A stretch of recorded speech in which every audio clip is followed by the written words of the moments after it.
Content Catchup. Let's just see how it goes. Let's just roll with it. Oh, mate. I thought my voice was going to be bad. I'm cooked. Friends and enemies. Social Life Legends Volume 2. Welcome back to episode 8 of the Content Catch-Up. You are listening to the smooth tones of Are you going to make Julian it? Wallace. I'm going to make it. Friends and enemies, we missed you last week, but it was bloody beautiful weather last week. And I know we'd hate the weather chat, but fucking 30 degrees on a Saturday and Sunday. There was no way we were sitting in front of a computer and recording a podcast, was there, Barks? Well, no, but listening to your voice, maybe we should have, because you don't sound well. I was in Canberra, actually, so I was enjoying the sun rays in Canberra. I avoided getting sunburnt, though, which is nice. But That's very good for you. Yeah. But how are you, Jules? What have you been? We've got 2 weeks to catch up on almost. So we it's been a big weekend of events, Social Life Legends. So Friday we had our department Christmas party. So we had a little bit of a theme. Barks was a groovy granny. He did Groovy well. granny? A bit of a knock on Elise because he just wore all of her clothes. So I don't know what he's saying there. well, it's a bit of like these days fashion that I think those things in isolation might look a bit. No, the other way it might look cool, but wearing them together is a bit daggy. So yeah, it worked. It worked. So we did a bit of lawn bowls, and then we went to Alchemy Brewing. Hang on, don't skip over your outfit. Oh, you yeah, were my rocking outfit. a very good outfit, and you were feeling yourself. You loved it. Mate, I was strutting about. I really committed to the character. I became even more of a wanker, if that's possible. Tell the listeners what you were. So mine was swinging 70s or something like that, or groovy 70s, I don't know. But Like a rock star. Don't know how to fit it in, to be honest. I was sitting here on Monday and I'm like, I don't really want to go out and rent a costume or something. Like, don't really want to go Saturday Night Fever. And just then so happened that like a bit of AC/DC popped up on my Spotify, which is rare because I don't listen to them that much anymore. But then I was like, fuck it. Bon Scott was a 70s icon. And all he did was wear like torn off shirts, like really skinny jeans and big shoes. And I'm like, fuck it. That's where I'm going. You rocked it well. Pulled out a pair of the tightest jeans that I own. Yes. They were skin tight and had the gun shows going, a bit of aviator action. And I just storming around with this big like suitcase that I have as well. And it's like Rockstar on tour. Just throwing it everywhere. It's a fucking miracle I made it back. You were up there with best on dressed and probably in the night. I left pretty early, but I'd say you're up there. But maybe that's the result of your voice, that the jeans were too tight. Well, I don't want to get too personal, but it hasn't gone up a pitch. But no, it was definitely the karaoke that we did. I can't take you seriously. It was definitely the karaoke. And I've also upgraded my aviators for these. I don't know where they come Katie's from. or something. No, they're someone in your Beck's. I don't know, but like they're mine now. Beck's maybe, yeah. Yeah, so I've traded the aviators for a pair of Love Heart sunglasses, so it's a good night. Yeah, but it was a good week. Wear them on the rest of the pod. It was a good week. Before that, we had a big draft week, didn't we? Probably not too much to touch on. Actually, a bit of my content relates to it, but draft week. Is there anything else we missed that the listeners might forget about our lives or missed out on our lives? I think we're going to touch on this later, but we had fixture release as well this week for the AFL. There's a preview egg. There's a lot of eggs going on in the AFL. We'll get to that after, but no, I don't think too much. Draft is, I think we talk about it every year. It's one of those bloody weird times of the year, isn't it? Like you just end up preparing so much content for very little output. Yeah. There's so much preparation for just like, okay, that was cool. Another highlight. I mean, there's only so much you can do, but some teams did it well. Oh, sorry. There's one thing we haven't spoken about. I met Edwin Smith, the social sandwich. Oh, yeah. Yeah, I denied it. Yeah. IRL. How was he? He's actually nice and human. Nice in person. I noticed the word actually in there. Yeah, he's a prick on the internet, but he's a really nice guy. I I assumed he would have been, but that's great. Nice little coffee date, wasn't it? Yes, I actually met him and his better half. Went for a little coffee, and Tom Robertson, ex-Collingwood social media manager, was there as well. So it was a good little catch up and chat. To be honest, nice. It's nice. I think that's one of my favorite things about this is like the people you meet, and then forming a few relationships that you can say, oh, we're industry friends, but we're also could catch up for a coffee or a drink and carry a conversation like normal humans. Yeah, no, it is nice. And it's bringing true to our content catch-up name. Yes. Caught up content. I didn't explain that, did I? No, but it was good. So thanks, Edwin, for the time. I haven't got much else. Do you have much else on your week? I don't think so. I feel like we should have... Maybe our lives are just a bit boring. But no, draft week, fixture... You know what I find funny about the fixture every year, though, is there's a whole lot of fuss about...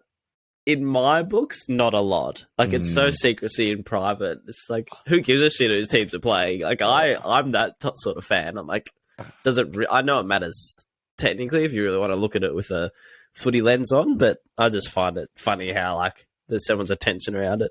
I just can't wait to rip into this later when we hit the eggs and the boss of the week. Good preview. I'm so ready. Born ready. Well, let's get into my content then, shall we, Jules? Yep. Good segue from our little chat about the draft. And Spotify Wrapped, everybody knows that everybody is a fan of it. And just on it, I think Spotify Wrapped, just as an idea, well bloody done to whoever first thought of that. Because that's something, I actually saw a funny tweet during the week. I think Elise might have actually shown me that it was said something like, Spotify Wrapped is the only platform that has nailed using all our private data and everybody celebrates it. Yep. It's just funny. It's so good. Yeah, it's so good. But quick on from the Pies, they use the draft graphics. Every draftee they selected in the draft, they did a nice little Spotify Wrapped graphic. And I just thought it was clever because they called it Spotify Wrapped. Spotify Wrapped. Just clever. I'm a fan of the puns. Clean graphic. And it's sort of bringing a bit of energy to something that's probably a bit stock standard, I reckon. So I really enjoyed this as well. I think... Excuse me. Yeah, it's all right. I'll carry the show with this voice. Just like I carried fucking Benji's the other night, mate. It was dead until I got there. Anyway, I think I really like this. I think it's different and it's very timely given it was Spotify Wrapped. Coming into the same time as the draft. I think my only criticism of it is that, and I'm even 50-50 on this one, I would love to see it feel a little bit more Collingwood. Like, it's... Colours, yeah. Yeah, colours-wise. And I know that's hard because they've got black and white, but I think even just a little bit more black and white through it would make it feel that. However... I mean, this opens up another point of discussion. Like, do your social graphics need to be the same as your like brand guidelines, or can you go a bit left of center? No, I think they have to align. Like, I think you're right. Like, this does feel, if we're going to be critical, probably feels more like a league sort of thing. Yeah, judging by the random colors. But that's a part of the challenge we spoke to. Was it? I'm going to get Ben Lawson or Ben Corson wrong, but he talked about how. Lawson with the Essendon colours, how you really just wanted to use the red and the black, but sometimes you just want to throw a bit of green in there, and this is what they've done, and Jules has gone, wang, no, I'm not having that. That's not Collingwood. I'm not opposed to it. Like, I think it's creative. I actually really like it.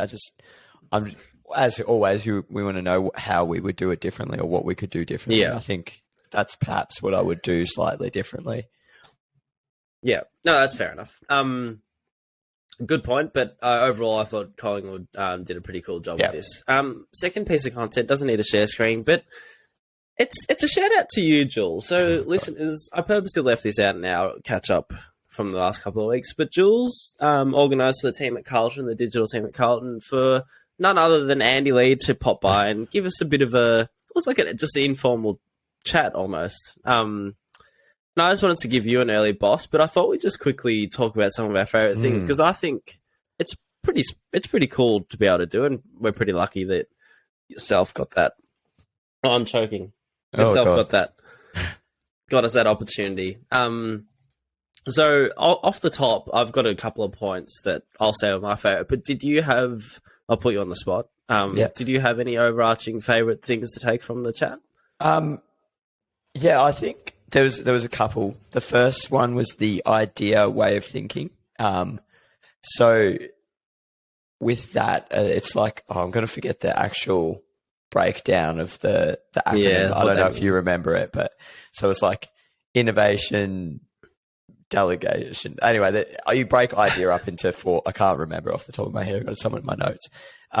But it's basically in any idea that you have, you have phases of that idea, and not everyone needs to be along for the entire journey. Like, you can come in at the start, have the big creative idea, and then only pick it up again in the evaluation stage, where like you actually think about the idea. And in the middle, there's like people working out the logistics of it, whether it's actually possible cost. Then you evaluate it, and then you action it. So like, if your strength isn't in the like formulation or the start bit, you can come in later where you have to work out the logistics, and vice versa. If you're not in your strength isn't in coming up with an idea, it's in the actual logistics of it, that you can come in there.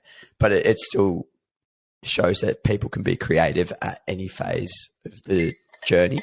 I think that was what it kind of got to. Like, you can be included at any point. And I think the other one he said that really stuck with me, is don't throw out an idea. Like, just keep it somewhere, because you never know. No idea is a bad idea. Yeah. And it's very cliche to say, but he's like, we have these, the cat racing idea. He's like, everyone does like greyhound racing. We want to do like cat racing. And every time Hamish and I go to a pitch, we always pitch this cat racing idea, because we're like, we really want to do it. It's like, but we're going to keep pitching it because we believe in it, and we believe it's a good thing. And I'm like, that's a good point, because you never know when a good idea is going to be called upon.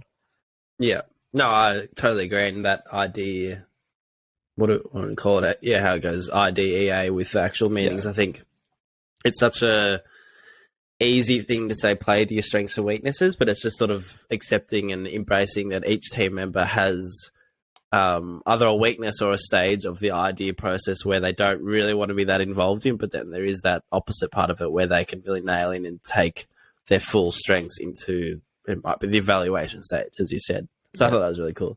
No, I really like that he said that himself and Hamish are having the most fun right now, as opposed to when they were starting up, because I thought maybe the excitement when they weren't established might be more fun than it is now. But I thought it was really cool to hear that it all comes back down to fun, and they're having the most fun right now. And then the other thing that I really liked, hang on, what was it? Oh, I really like that he doesn't, this sounds funny, but he doesn't like to mimic anybody. So as soon as anybody in his team says, oh, that reminds me of da-da-da, he'll can it. And which it contradicts what you just said about, he did say no idea is a bad idea, but as soon as it reminds him of something else, they change it. Yeah. I thought that's a really cool point as well. Like, they want to be unique, like as unique as possible. So if they are, if it does seem like something else that someone has done, they'll just go, nah, we're not doing this. We're not building upon it. The other fun one, just to finish up on this, is how every 4 years they spend 6 months apart and they don't talk to each other or something like that. Fuck yeah. That was great. How good. And sorry, you go. No, I was going to say, you can understand why. Like, you spend so much time, so many hours doing sort of creative stuff together, and you just wear each other out. Oh yeah, it's like us. We spend a week together, and we have to take 3 off. Yeah, they're pretty good to see podcast episodes. That's the reason. But 6 months is a fair time to go without your best friend. Like, that's pretty cool. Well, he said they still talk, but like not like they try not to, because it always ends up being work, and they just want like not to be which is fun. It's fun. I'm glad we could actually make that happen. Like it again, this is the fun thing about working in sport. Like, Andy Lee is a massive Carlton supporter, so really, you talk about me organizing something, but I really didn't do anything. I just sent out a message, and it just so happened that he wanted to come in. So Yeah. it worked out well. And you know what I really liked about him and how he handled it was he asked us questions. And they weren't just complicated questions. I think he literally asked about stuff like why he sees us and some teams putting a photo in front of a video from a slider. Yeah. Like just real detailed things from like a fan's perspective. Like he's just genuinely curious. I think that's the other good part of any good creative is that you're just always curious as to what's happening, and you don't you don't buy into the fact that you're better or worse than anyone else. You just got to be more curious. Yeah, absolutely. But bit of a boss to you, so thanks for organising. That's all right. I am the boss, so I'll bring out the organisational chart if you like. No, don't do that. All right, so skip ahead to this next one. I'm going to try and do this as quickly but as well as possible. So this part of my segment, we actually had Sports Design Oz, which is Reese and Cassandra, reach out to us and ask us to pull together a list of our favourite Australian designers. And if you haven't checked out Sports Design Australia, go do yourself a favour. They're actually a really cool service or company which essentially takes a lot of freelance designers from around the country and match them with work within different sporting clubs. So if you need something bespoke or you're looking for a little bit of extra support in the design field or want something different, you can actually go to them and they'll match you with someone that can service you basically. It's a really cool idea. Talk about like making the most of our networks. That's a really cool space to be in. But anyway, I'm waffling. So Barks, I've done some homework and I've pulled together my top 5 at the moment, or my top 5 all-time favorite Australian designers from my perspective. That's huge. So, in no particular order, though, because I can't... Oh, that's boring. I can't split them.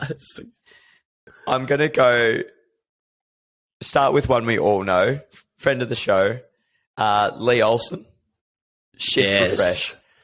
I don't know if I need to share screen here. I'll do it because I've got everyone's examples kind of built in. So Lee Olsen, Shift Refresh, he's just been doing it he's been doing it all day. He's been doing it for years. Just an unreal illustrated designer who really, I don't know, put Australian designers on the map. I feel like he's just an unreal talent. He's just got his own look as well. We said this when we talked to him, but like my favorite thing about it is when something's done by Lee Olsen, like the Geelong stuff. I didn't even know when I first saw that from Geelong, like all those years ago, that he was doing. Oh God, he was doing work with them, and then I'm like, that's Lee Olsen. It's got to be him, yeah. So obviously big in the basketball space, but has started to do a lot more. Oh, look, there we are. Has started to do a lot more in the Australian space as well.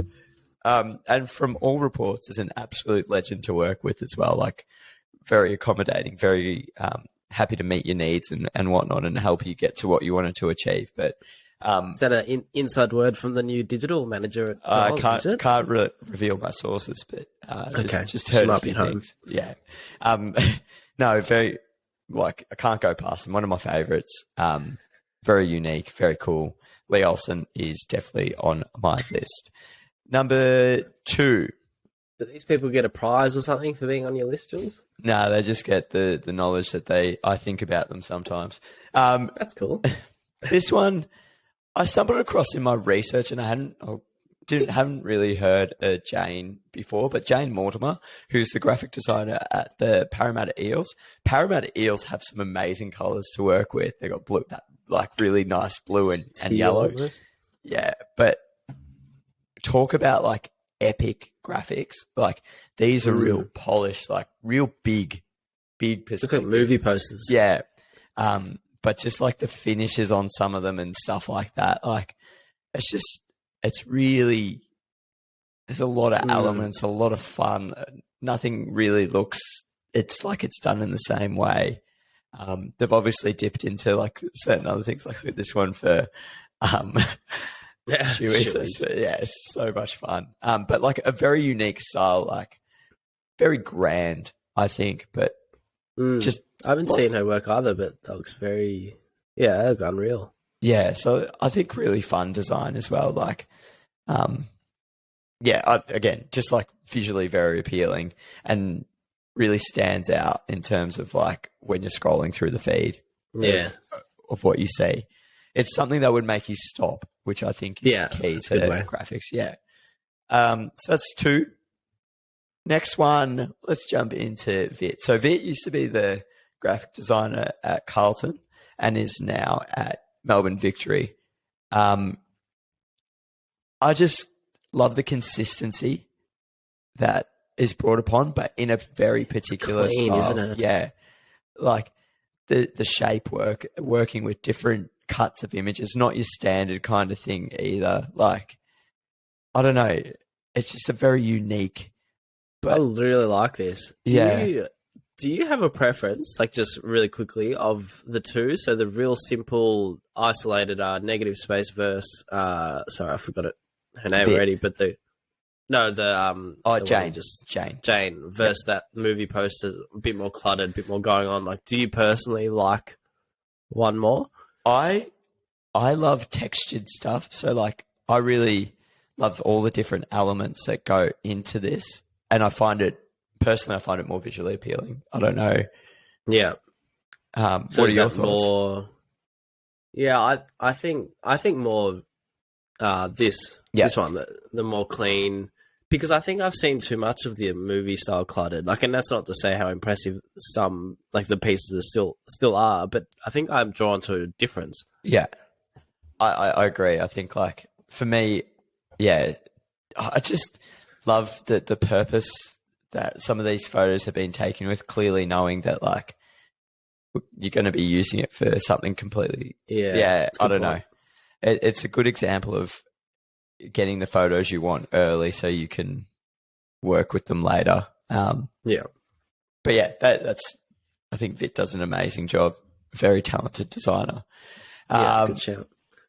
Number 4, Courtney Wilson, former AFL lead designer. And I would say like... I can't see your screen, Jules. I see it stuck on Vits. Okay, hold on. Let me stop sharing and I'll go again. We got you back now? Yes. Okay, cool. So nothing too crazy. Like, again, it's very big graphics, but I feel like Courtney did a really good job of setting the tone in the AFL for like pushing design and design element from the league perspective anyway. Like, clubs had started doing it, but the AFL as a league probably like hadn't nailed it properly. And I think she came in and really set the tone of like, no, we're the league, we can do stuff like this as well. I think you're right. I think they've got a big presence now of like each sort of significant post has this really nice, even like milestone games has this really nice graphic. Yeah, even their score graphics, I'm pretty sure, and I don't want to speak out of turn, but she was the one that brought back the like old school team icons, like mascots to use, like just fun elements like that. I think now at TLA or one of the agencies, but yeah, a really talented designer there. My last one, I don't think Ben's actually got a personal design Instagram. If he does, tough luck. I can't be bothered finding it. Fuck you, Ben. But Ben Lawson from Essendon, rounding out my top 5. If we've spoken to death about Essendon's graphics, but they very rarely miss. And for a 2-color club, they do so well of like staying on brand but being off brand as well. And really pushes. I think every designer in the AFL probably look at Essendon and go like, oh, this is the standard of what we want to do.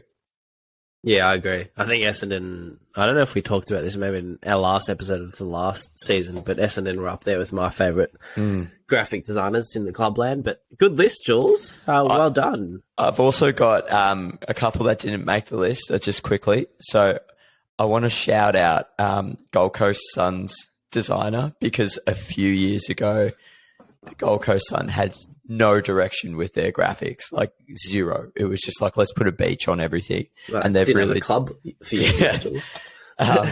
they've really turned the corner, and from their content perspective, from their design perspective, from their everything, I feel like they're really on the up, and it's a credit to the team there to really transform that and bring it in a really strong direction. And my last one, I couldn't put them in the top 5, but the Carlton designers, I think they're 2 of my favorite, or a couple of my favorites. Oh, 2 of your favorites. Who's the third one left out? Let's hear it. I heard that. Slip of the tongue? I don't think so. I'd say, Ash, Slip, and Mick all do a really good job. And was that in order? Just the way you said that, was that? I'm not going to rank them because that could be they become a HR issue if we go down that path. But yeah, no, I think in all seriousness, we're really lucky at Carlton to have some really cool designers. But they don't make my top 5 because that's bias. No, I like that. I think that's a fair rule. Hey, speaking of Gold Coast, just quickly, shout out to our former guest, Jenna. Have you seen the ridiculous amount of Ks she did for Movember? Fucked, yeah. Saw on her story. Like, I can't give you the amount she did, but 500. Yeah, was it? Like I was going to say, I saw them. Or something like that's that, ridiculous. No, and she does it for. I think she does it. It's a cause close to home. I think for her, so I think it's really important. But I saw that pop up on a story. I'm like, that's outrageous. Like incredible. Yeah, well done. And like, yeah, I think a few of them at Gold Coast get behind it. It seems like a fun place to work. Maybe we should go on tour. Not with my skin complexion, Julian. But who knows? Yeah. Anyway. Let's get on to some brekkie. Sort of breakfast eggs. Eggs of the week. Crack it open. Oh shit! I just forgot our host name. Crack it open. Who is he? What's our voiceover man? You haven't, have you, Pete? Pete. Sorry, Pete. We haven't talked about Pete in a while. It's been a while. Pete, he's been put on the back burner, hasn't he? Sorry, Pete.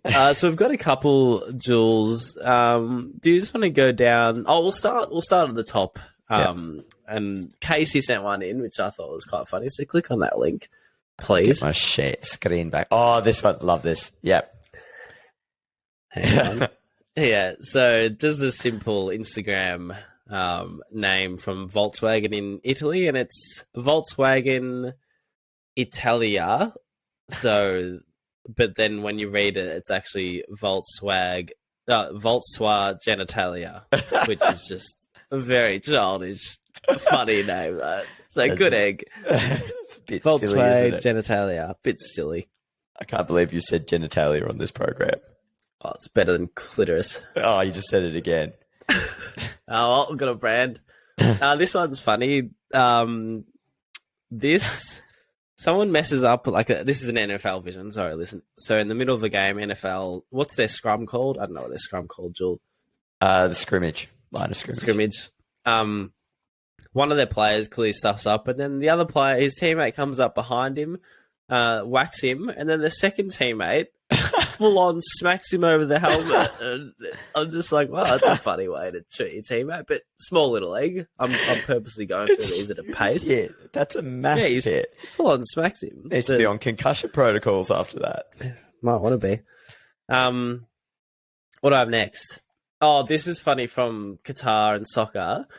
This is just funny to me. How many photographers? This is going to be a real visual example, listeners. So I apologize if you're on audio only. But there's probably around 100 or close to 100, I reckon, photographers in one spot taking the photo of, I don't know what team's lining up. But I just find it funny, Jules, because at what point do you just admit that everyone's photo is going to be the same? Yeah. Oh God, it's all for Ronaldo. It's all. I get you all want it, and every photographer there is for a different media source or whatever. But it's just ridiculous. You're all in the same spot. You're getting the same shot. Just share the photo. Yeah, except these guys on this side have decided to turn it out. Yeah, true. I love these guys down the bottom who aren't even looking through the lens of their camera. They're just freeballing it. Take it in. I'm all for it. Taking the moment. What's this one with the red hair? What are they taking a photo? They're pointing in the complete opposite direction. Got distracted. And then our probably maybe the best or worst for last. So we talked about the fixture. I'm sure it's fun to Yeah. tell it how it actually is. So basically, the AFL gives us a time that we can all go out with the fixture release, and it was meant to be early Sunday morning, but the Age decided to, by accident, or maybe we can talk it further, maybe tactical to get a few clicks, Jules. I don't know, but they went early Saturday night, so last night. Just giving them an egg for whoever did that, because it basically meant that the AFL sent out an urgent email saying, everyone, you're free to go. So everybody on the Saturday nights, drop what they're doing, go with your fixtures. You're an egg. I see this, and I think the Age is an egg, but I think the AFL is actually the egg in this situation. Or the original time. For these fucking 6 a.m. fixture releases, like, pull your heads out of your asses and think about the workers for one second. I think, like, this is actually, like, I'm genuinely mad about this, because I'm so sick of these, like, 6 a.m. releases, because it works well for, like, the newspapers or whatever, but they don't stop and think about, like, the people that have got to put their lives on hold again after working 40 weekends of the year, covering 3 seasons, to get up at 6 a.m. on a Sunday and push out content. Like, and yes, you can schedule it, don't get me wrong, but you run a risk, because they've changed the fixture release time so often that you're almost better off getting up and doing it. And it just pisses me off so much. So I'm so happy that the Age went on Saturday night. I'm so happy. It actually worked out well, didn't it? No, I think it's completely valid, and we might need to play our season 1 disclaimer that you recorded for us. These views are not representative of the Carlton Football Club. No, they're definitely not representative of the Carlton Football Club. They're definitely just my personal opinions. But I feel like I'm at the point where I would love to get the AFL, whoever makes this decision, and just sit them down and be like, why? Why are you doing this to us? Yeah. And it just doesn't make sense for a consumption point of view too. Like, if you've got, let's like to think that clubs have something cool to go with their fixture release, but if you've got to launch that at 6, 7 a.m. on a Sunday morning, you're probably like, okay, who's actually seeing this? Well, that's what we spoke about in our planning. It's probably a bit of a good insight. It's like, we had a great fixture video that you put together, and we're like, well, what's the point of releasing that at 6 a.m. on a Sunday? Like, no one's going to watch it. Yeah, it's a waste. So and I know, like, times don't matter as much in social anymore, but still, like, you make something, you want to give it the best opportunity to get as many eyeballs on it as possible. And it's just it's a good little insight to behind the scenes as well. So but they're my eggs. You got anything to add? Nah, I just my addition was, like, reversing it and saying AFL is the egg, Age is the boss for me. Oh yeah, nice. Yeah. If that is it, that's a good segue, as usual, to our next segment. Buzz of the week. Yeah. What do you got, Barks? You've got one written down. Yeah, just a bit of secrecy here for myself. I already bossed you for getting Annie Lee in, but flip the table. I've got myself twice, so big week for me. It is. Let's no humility. Just giving myself a shout out where it's deserved. So, Jules, I've won Tats Lotto 3 of the last 5 weeks. You've won? Yeah. How They've much? been the last division, around $8 every time. But I mean, that's pretty good though. 3 of the last 5 weeks. Oh God, $24. How much have you spent? No, Dad hasn't given it to me yet, so it's adding up. No, pocket money, right? Yeah. Put it in a long-term investment. Yeah.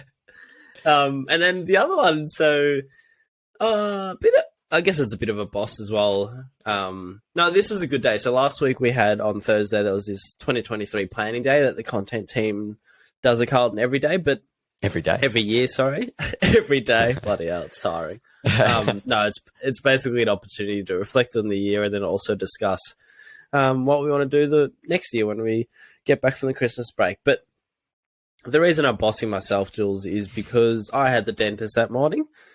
I had to get 2 fillings. And the dentist goes, "Oh, what are you up to today? You working from home?" I'm like, "Yeah, working from home in the morning, but then I've got a meeting at 2 p.m. And she's like, "Oh, is it important? Because you'll be like, your mouth will probably still be numb. So I hope you don't have to talk a lot." And then, what does the legend do? I just said, "Don't worry about let's do no numb. Just do it without." She's like, "What's your pain tolerance like?" And I'm like, "Oh, it's usually pretty good." So Don't worry about it. So no numbing, painkillers. No Jesus. painkillers. Just go on through it because I'm committed to be involved in your organised content day, Jules. So Did it hurt? there were a few moments where it wasn't too bad, but there were a few Yeah. moments where I was like, yeah, okay, this isn't pleasant, but it's worth it. Worth it for content. That is a boss. I was wondering where you're going. I thought you were just going to say you went to the dentist in the morning and came into work. I'm like, Nah, oh, fucking storytelling. great for you. Yeah, very good. storytelling. Boss of the year, I reckon. I don't reckon boss of the year. We're not going that far. Well, you can match me. What have you got? I've got a couple. I think a lot of you would have seen this during the week. I'll just refresh it so it starts from the start. Steph Curry trolling the entire NBA with his made shots, which just ended up being some really good editing. And this is amazing. Yeah. So for those just listening, it's Steph Curry just apparently making shots over his shoulder while he's talking to the camera. But in reality, I think he made maybe one shot, and they've just done all this After Effects post stuff where he's just they put a different head on his body. They're just looping the footage of him getting the ball in and whatnot. It's actually very impressive editing more than anything else. But credit to Steph Curry. Yeah, that if you want to further your boss, that first person they've tagged, that Ari person. Yeah. I believe he's the person. So I don't know if Sports Illustrated or someone hires this guy, and he's done a lot of these type of videos. There's a Tom Brady one. There's another Steph one where he it's almost like he specializes in these viral videos that are fake, but they get people asking whether they're fake or not. So it's really cool. That's right. This one, I remember this one from Tom Brady where he throws it back into the the thing that spits out the ball, whatever it's called.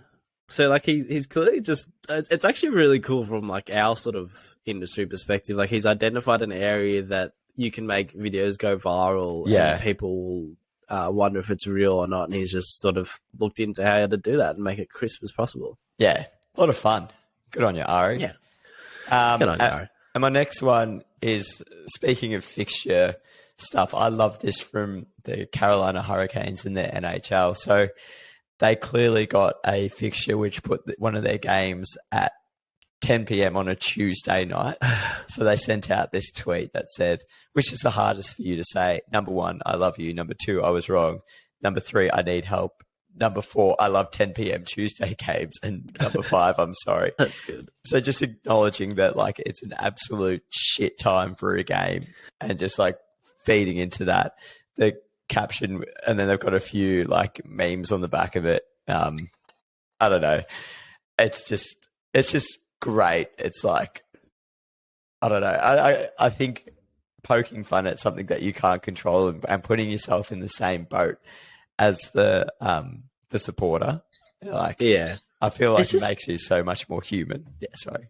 Yeah, no, that's a good. I was going to say just and the subtle things that make people relate to it, every normal day human. A lot of us drink coffee, need coffee. Their caption is send coffee, and it's that whole reactionary thing for content rather than planning out this amazing, let's say for this example, fixture launch, but they've just gone full meme, post a tweet, mock the situation, and that's probably going to get more engagement than a real planned out fixture release, which is ironic and annoying, but I just love shifting the blame. I think it's just we clearly don't control the fixture. It's not like we put in to get a 10 p.m. game or whatever it is. But yeah, that's my bosses. Nice, Jules. What do you got? All right. Contentroversial.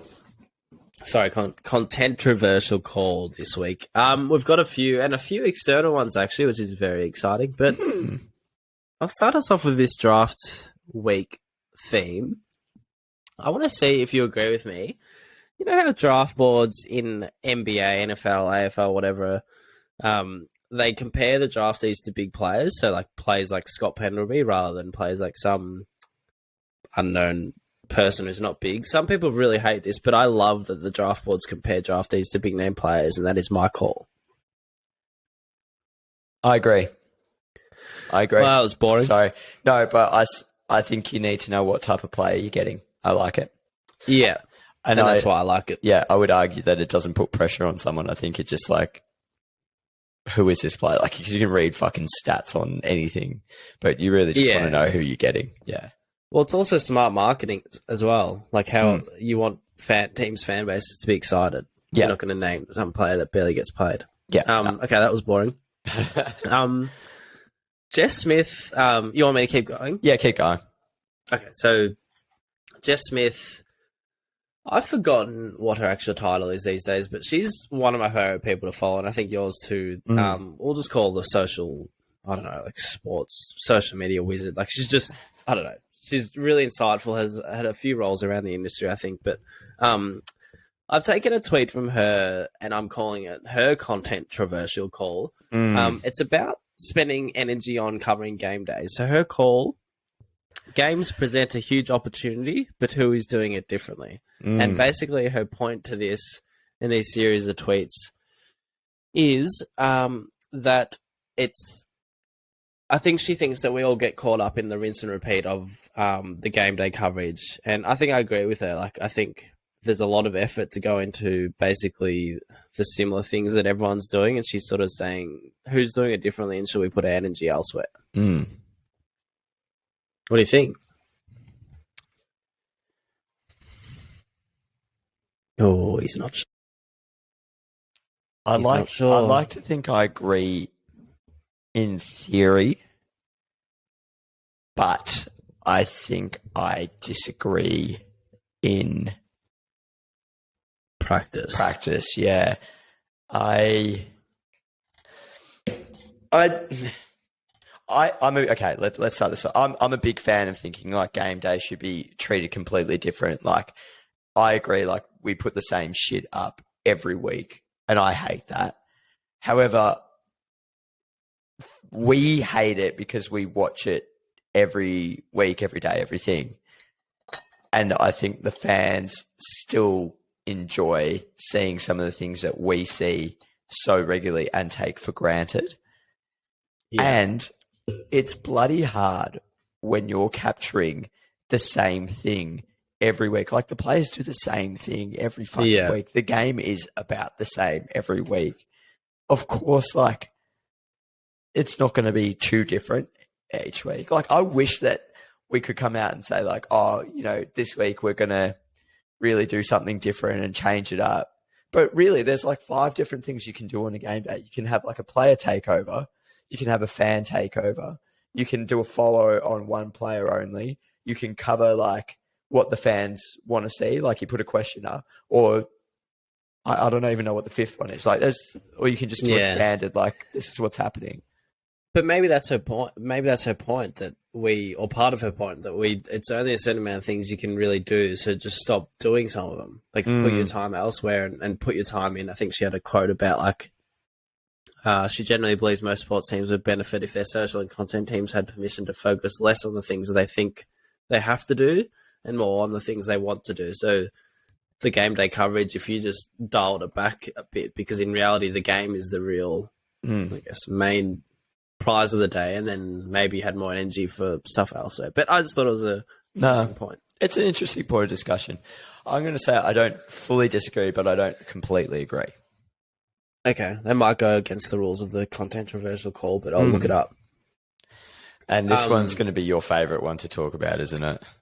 Well, I just think this was actually in response to Jess. So someone's quoted Jess's tweet and saying, hot take, I don't like live tweeting events. I think it's also pointless. Those posts never do any engagement. Also, posting event updates to Instagram and Facebook is worthless when the feeds are algorithmic. I agree. Because you do agree?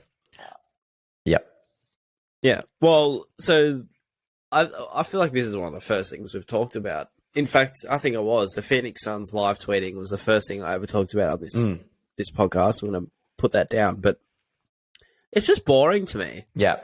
I hate play-by-play tweeting. I think if you're going to do it, you need to do something like really unique. And again, that comes down to what is the unique thing. And I don't know. But we have a website. We have an app. We have like so many different places you can get a live score. I don't think anyone is necessarily going to Twitter to see the latest. Well, I've never gone to a club's actual Twitter to find out what's happening in a game. I have several times, like if you want context of something that's happened, but often you don't get that anyway. Like if there's been an injury or something, I like to know what's happened, and sometimes Twitter is the place. But that's not saying you can't do that within your game day coverage on Twitter. But don't you think external like journos or people like that, I think they provide more of that insight. Yes, but then you've got to find the See if journo it's that's factual. Yeah. Like whereas if I feel like important updates like that still have a place. Like the club will say, you know, whatever. And sometimes it's fun reading into the threads of like what people are saying on the back of it. And that I don't mind. But I mean, we had this discussion the other day in our planning session as to whether we post full-time graphics anymore. And my opinion is not, but like... Well, it came back to the engagement of it. Yeah, it did come back to the engagement of it. Well, I think it was excuse me. I think there's still room for live tweeting, but it's really, I think me and you both agree on this, but it's really like the Harry Mackay kicks a goal, scores, and now da. Like they're the tweets that just, in our opinion, don't need to be there. But no, I just don't think there needs to be that much energy put into it. But that's my opinion. No. Other people like it. I don't know who this Justin Fielder guy is. What the hell's a dirt tracker? Oh, racing. Oh, mate, no wonder you're not live tweeting. Wow. But anyway, go follow Jess Smith if you haven't. Yeah, some good content there. To this. We'll finish off on mine. Fixture release. Fucking can it. I'm sick of it. Like, yeah, I think I agree. That's what I said at the start of the show. I don't get it. No, I think too much effort and energy goes into something where people just want to see a fucking PDF of the games. That's what I'm saying. Yeah, that's so right. It's so funny, isn't it? But I don't know.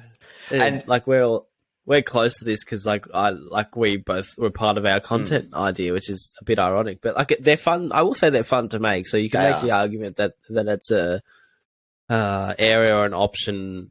A yearly content piece that the creatives can actually have a bit of fun and do something what they want. But yeah, that is true. It's like some graphics that we speak about where they're purely for the team behind, like doing it, and the fan doesn't actually care that much. Like yeah. Like I'm sorry, I'm not going to our social video to get the fixture. Like no, if I'll just go to the app and like see it all in one. But see the image that we post. Yeah, I agree. I like doing them, but I don't think that they're worth the time. Yeah. No, that's more than fair. Yeah. All right, good call. That's it. That's it, Jules. Thank you for listening to Jules Without a Voice. I'm sick in case you haven't been out told, but we're social life legends. Well, at least one of us are this weekend. Party boy. But yeah, you are. But you did well, Rockstar. So thanks for your effort for hopping on, and thanks for listening, everybody. That was episode 8 of season 4. So thanks, Jules. Any last words? Well, I was just going to say, Barks, you know what we're getting close to? Christmas content. Christmas content. Christmas is overrated. It's not overrated, you pig. You can bring that up in your controversial call, but I reckon we're about 2 weeks off some good Christmas content. Probably. I don't know if the word good will be in there, but we'll see. No, I'm just kidding. It gets put out. Yeah. There. All right. Thanks, everyone. That's it. Thank you. See you next week. Thanks for listening. Bye.